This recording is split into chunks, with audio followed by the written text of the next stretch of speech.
This week on the Music Universe podcast, Tom Beaujour and Richard Bienstock discuss their new book, Nothing But a Good Time, The Uncensored History of the 80s Hard Rock Explosion. Join us now for a little insight into the making and inspiration behind the new book. Welcome to a new edition of the Music Universe podcast. My name is Buddy. And I'm Matt, and we are thrilled to be with you today. Our guests are Tom Beaujour and Richard Bienstock, authors of It Ain't Nothing But a Good... No, I shouldn't try to sing. Gentlemen, how are you? Doing great. Doing well. That was impressive, actually. Impressively sad, I know. Nothing But a Good Time, the uncensored history of the 80s hard rock explosion. First of all, perfect. Beaujour and Bienstock, perfect last names. Reminds me of Bialystock and Bloom from the producers. Just fantastic. Before we get into the book, how did you guys come to work together on this project?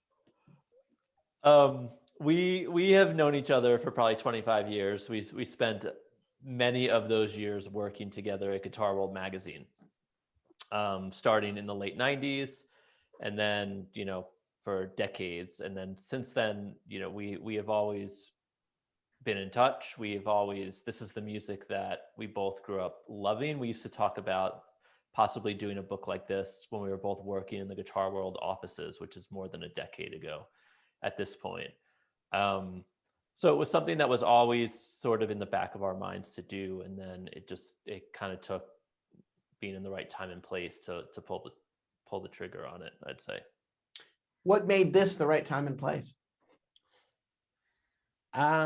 I think, and again, like the right time, given book time, we started this project 4 years ago.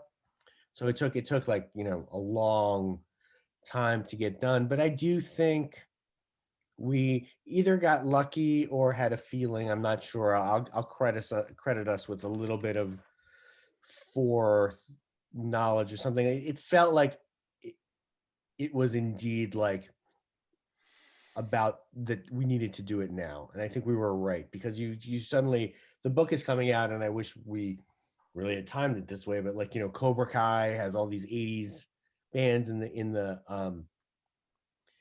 music, and there's a lot of 80s stuff going on, and it seems to be landing at a time where this music in this era is sort of feeling very current, and people are thinking about it a lot. The Motley Crue movie was last year.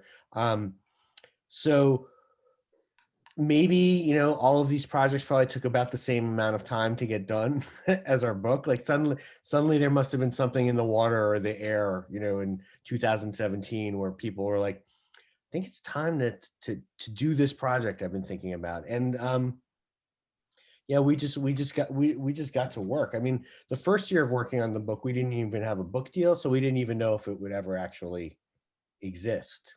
We had to do a whole bunch of sample chapters and stuff before we even knew. But so it took quite a while. So now was really 5 years ago, 4 years ago.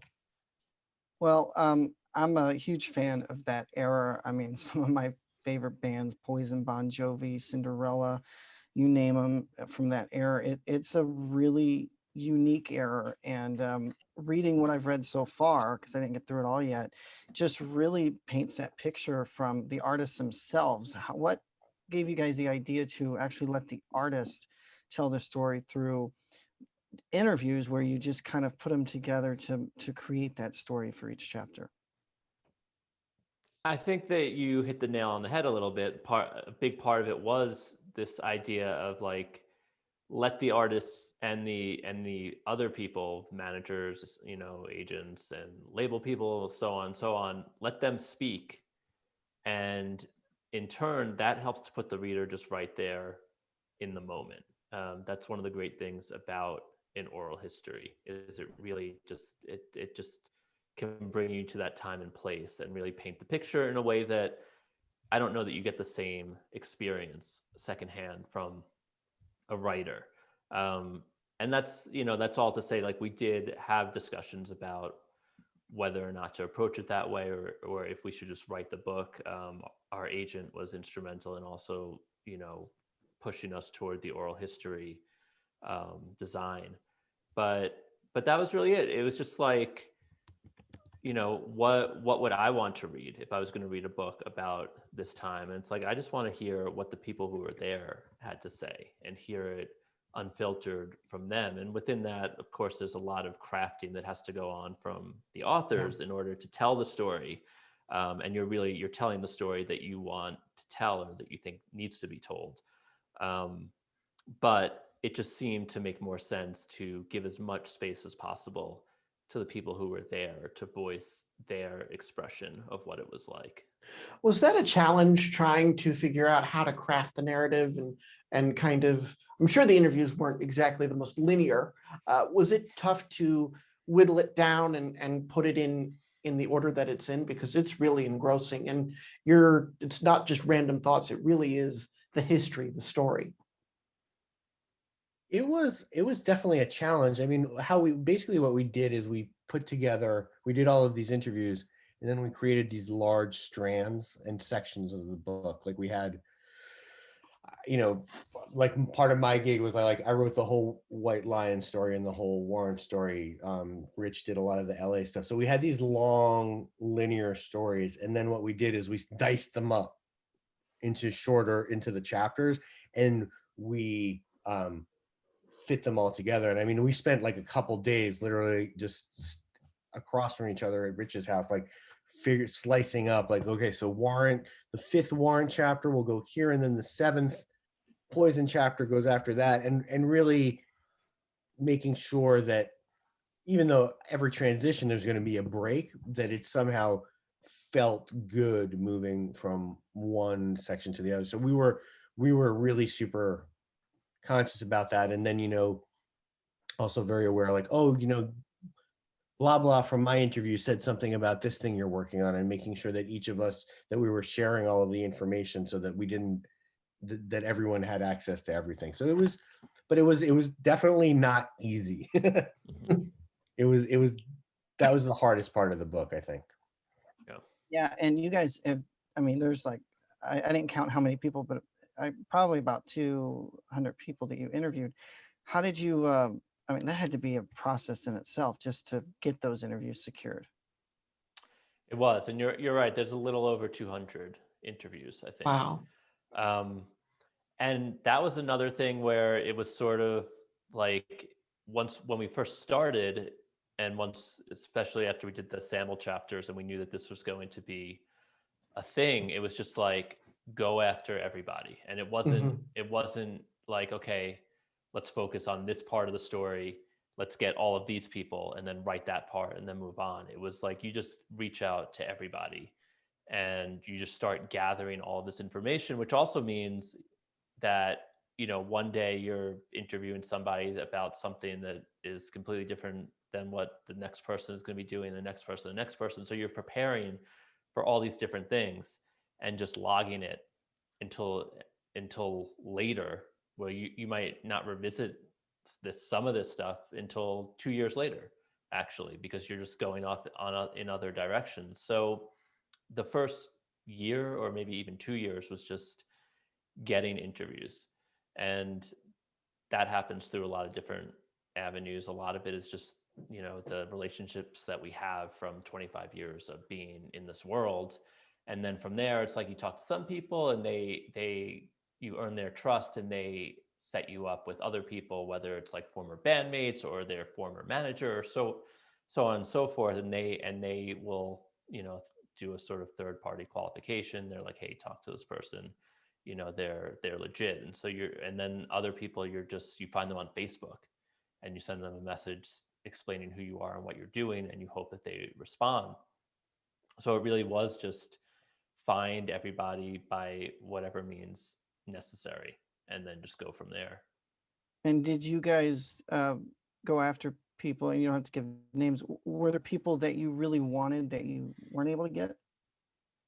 There were some, and it's not even like one person that we went, most of the people we didn't get, we knew we weren't going to get, and we made like one attempt. But for example, like John Bon Jovi, we were sort of pretty sure that, his career at this point has so far like transcended that era, that Mhm. we were pretty sure that we weren't probably going to secure an interview with him where we were wanted to talk about the 80s.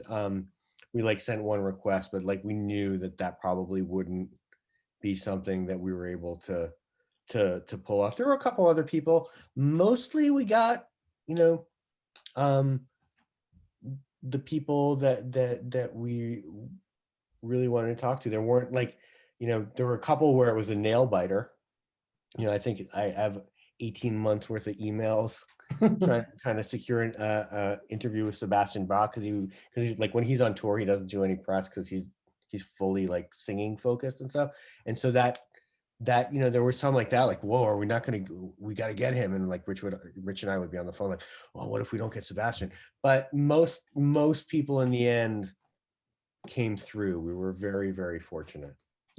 I love the subtitle here, The Uncensored History of the 80s Hard Rock Explosion. What made it an explosion of a particular genre? How did it sort of seem to all hit at once? I think that there's a couple things that you can point to. I mean, very literally speaking, is one explosive moment is Quiet Riot, Mhm. breaking through on MTV with "Come On Feel the Noise," which is really a moment where that they opened that door and like all these bands just walk through. And you know the fact that it was Quiet Riot is like, well, I mean, that was a pretty perfect song. I mean, it was a song that could really penetrate the mainstream, and there's in the book it's actually explained like why it was that song and how their producer Spencer Proffer actually had a vision for that song becoming the type of anthem that it did become. So it made sense that it was Quiet Riot, but it could have been another one of the bands. I mean, I think it was inevitable that the confluence of this type of music that was so highly visual and so catchy, that when something like MTV came into existence, like eventually the two would merge. Um, so you know, I guess I'm answering your question with one pinpointed moment, but I think one of the things that caused the explosion is the way this music was set up, and then when something like MTV came into existence, like it was inevitable that it would at least take over some part of the mainstream and some part of teenage kids' imagination going forward. What surprised you the most to learn about the history of this music? I mean, 25 years in journalism, I'm sure you knew a lot, but what surprised you during your research for this? I think for me, and again, almost going again back to the early times, and quickly rehashing the Quiet Riot thing, is like we didn't realize as kids, like I was 13 when Come On Feel It, maybe I was 11 when Come On Feel the Noise comes out, that a lot of these bands were like that at the time that this music gains popularity, until that Quiet Riot moment, the labels want nothing to do with it. Like that's Mhm. what really surprised me, is that a lot of these bands had been laboring since the mid 70s. George Lynch had been on the Strip since the mid 70s. He was a contemporary with Randy Rhoads and Van Halen.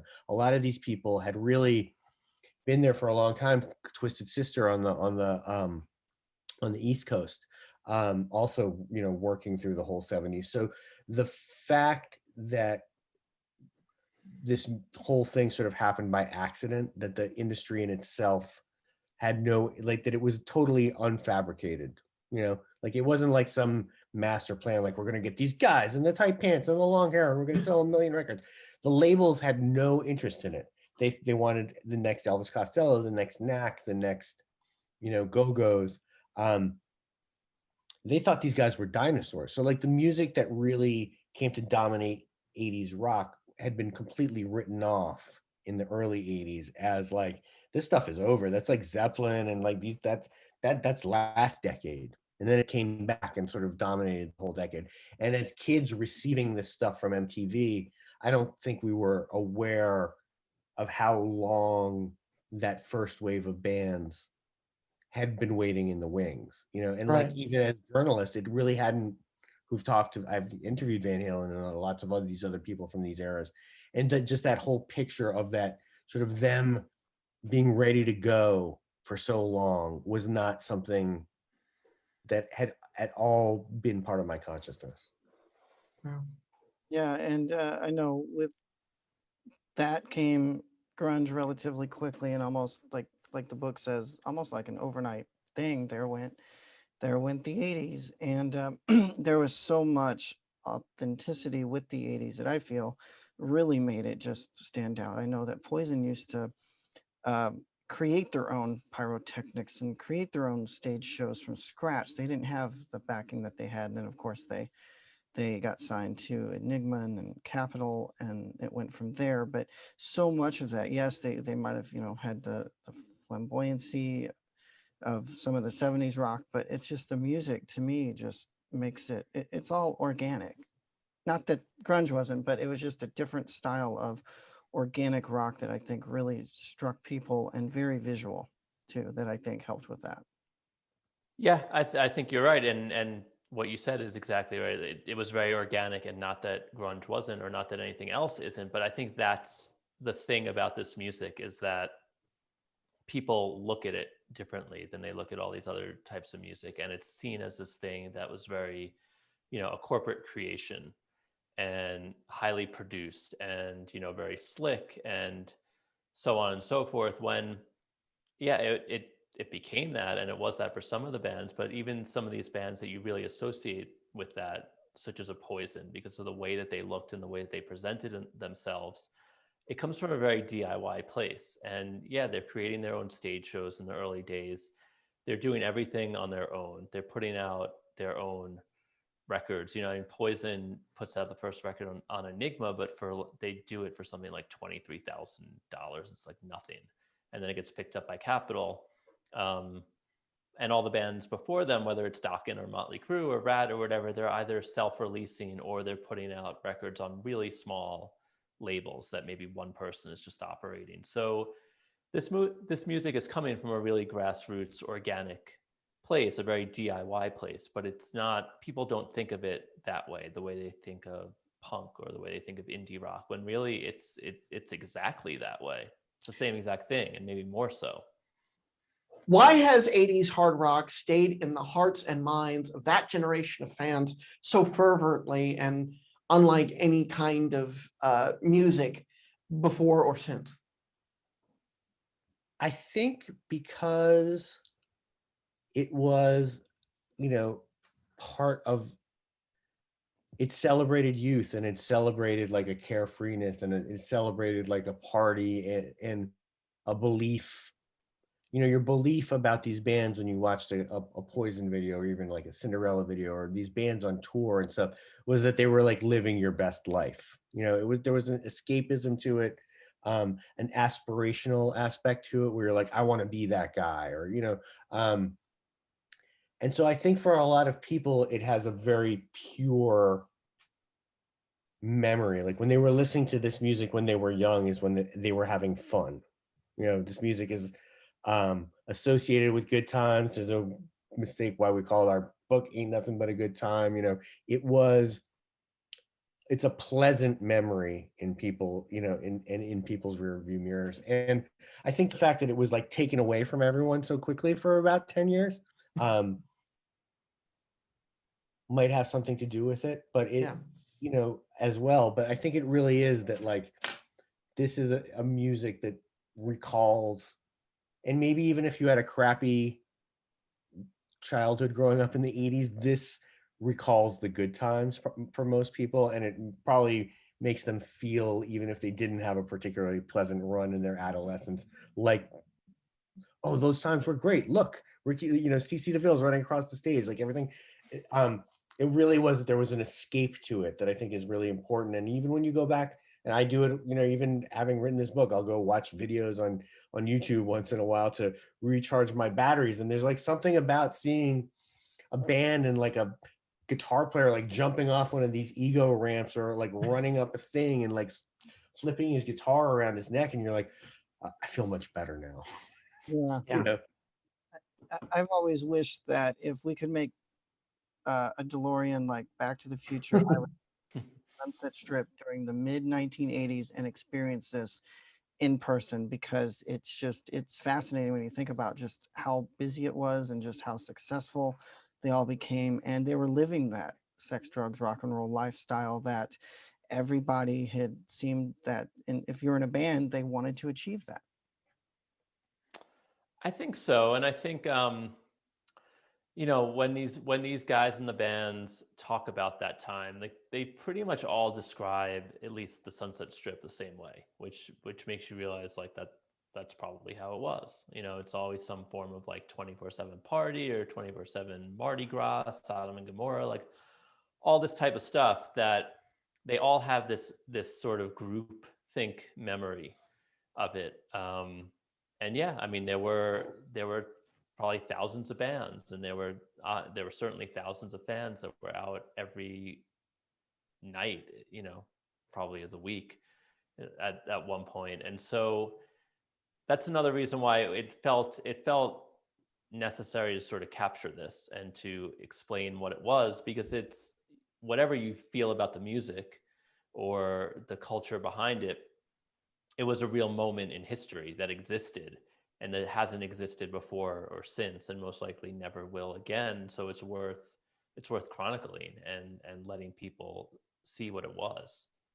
There's a moment in the book where Stevie Rochelle of the band Tough, like he's just gotten to LA and he goes to the whiskey and he meets a girl in the whiskey or young woman in the whiskey, who's I think in LA from like Alaska with her parents. And they talk for like 3 minutes, and within 5 minutes, they're out back of the club behind a dumpster, like having sex, and then they both go back in the club and they never see each other again. And we didn't put that in the book just to have like a random prurient moment of like random sex in it. We put it in there because like I think if you extrapolate that times like 500,000 other happenings, I think that we put it in there because that's I think really how it was. Like that's what could happen to you. And like if you're a good looking guy showing up at the whiskey on a Tuesday night, you could end up behind the dumpster with like a really like it was totally like free, and I think it really was the party that people say it was. So I would definitely, if you can find that DeLorean, I would say do it. Oh, it's something I'm actually moved out here from Nashville, and I was told whenever the rock band that I was in was moving out here that, oh, you're going to make 20 grand playing here one night. You're going to make 30 grand. This was 12 years ago. So we got out here, and of course we were naive. We were very disappointed that you had to actually pay them to play. So it kind of just brings back those thoughts like, man, if the Sunset Strip was what it used to be, where there's maybe thousands of people on the street each night, that that is super cool. And I know they capitalize that in this book. It's just great storytelling, great interviews, and they really bring to life. So I am super glad that you guys put this book out in the format that you did. And with that, I also wanted to bring up that in the intro, you guys also make it clear that this isn't an apology book. No one is apologizing for that culture back then. How important is that in this crazy cancel culture society that we're in, that disclaimer, so to speak, is in there so people are aware that this is just who they were then. They're not that now, but this is who they were. I think that it wasn't necessary maybe to put that in, but we felt that it was necessary because yeah, I mean, we're living in a different world now. This is 30, 40 years later. People act differently. Like what is acceptable is different. Um, but as far as what happened then, I mean, that's what happened, and like to try to spin it any other way would have been disingenuous and would have kind of made the whole endeavor pointless. And I think even to talk to these people and try to get them to maybe apologize or try to explain away what happened back then, like isn't really the point. I think that you just want them to tell you what happened and how they see it through their eyes. And that's people can interpret it however they want and they can feel about it however they want, but it doesn't change what happened. Like this is what happened. Yeah. Yeah, and like it's not we were careful. There's nothing like evil in the book that we're Sure. not apologizing for. You know what I mean? Like it's not there's no like real instances of like sexual like the abuse or like real we first of all the people who were interviewing are smart enough not to like dig themselves into a hole. I think that and also have evolved in their own sensibilities. But um I my experience interviewing at least 100 people for this book is that most of these people were like really pretty good dudes. And my experience interviewing all of the members of Vixen, um they certainly maybe didn't always love. I think that the the way in a weird way the way female fans allowed themselves to be, but like Vixen, their experience once they're signed is that they're treated very respectfully. Like I'm not trying to whitewash like, oh, you know like I'm aware that there were sexist videos and sexist album covers and this that the other thing, but we did interview enough women who were club bookers and radio promoters and publicists and worked with management and this that the other thing, that like there's not like some incredibly toxic and horrifying culture of misogyny that we're covering up. It seemed, and again, I'm not saying that like everything was how it should have been, but it didn't come across as like some horrifying thing in our reporting. Again, I'm not speaking to everybody's experience, but there wasn't a lot of us doing interviews and then coming back and be like, oh my God, you're not going to believe what I just heard. And like, we can't print this. And, should we call the cops? And, you know, um, like Yeah. the experience of most people was, pretty pleasant. And, for people who worked at MTV or at the label, some of them are like, yeah, I thought that video was ridiculous and annoying, but you know what? Like I still I was working at this record label and I was enjoying myself. So it's a tight line to walk, but I think as true grown-ups operating in 2021, I think that we at least needed to signal to the readers that we are aware Yeah, that things have absolutely. changed. Absolutely. My last question for you gentlemen is, what do you hope readers, the fans of 80s rock, the music historian, journalist folks like us, what do you hope the readers take from Nothing But a Good Time? I think one of the main things I hope, and we talked about it a little bit, is this idea that this music was a viable creative movement. That it was this thing where you don't have to like it, you can hate it, but you at the very least should respect that these were guys who were just super creative, and a lot of them were great songwriters, and certainly a lot of them were great musicians and super talented musicians. And so I think that one of the things that this music gets picked on a lot for is, as we were saying earlier, that it's this kind of corporate creation and it's slick and it's just all surface, nothing below it. And that was really, I think, one of the things that we tried to show, certainly in the first half of this book and then going through the entire book, is like these guys, like we said, like these weren't guys that just kind of fell into this or had a backup plan. Like the ones who did it and the ones who succeeded at it were full on committed.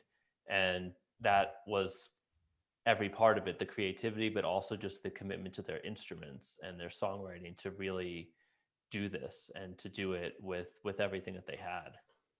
And I would hope also that just people, I mean, I wouldn't, most people probably don't have the time, nor would I advise maybe spending 4 years of your life on a project this big, but we did. And my experience that I would hope people take from it is like that everyone really mostly, I would say like 97.5% of the people we talked to were incredibly cool. So like I got to live this real fantasy of like, what would it be like to go interview everyone in every band that I liked when I was a teenager? Yeah. I wonder if they're cool. And I think you really do get a sense from this book of the specific in people that were involved, not just the bands. Like, oh, what was like you will get a sense of like what Jeff LaBar was like and what Brian Forsyth from Kix was like, and I think you actually do sort of get to know these people, and I think like that was like a great gift I gave myself doing this book, is getting to like spend time with these people and talk to them, and they were also incredibly pleasant and generous, and I think it comes across in the book. And like if you were a fan of this music, you kind of will hopefully emerge from the book feeling like you got to hang with these people. Yeah, it definitely gives you that vibe for sure. And guys, it was great speaking with you. I appreciate the time. Nothing But a Good Time is available. So thank you guys again. For the Music Universe podcast, I'm Matt. And buddy, thanks for listening. Be sure to subscribe wherever you get your podcast and pick up the book.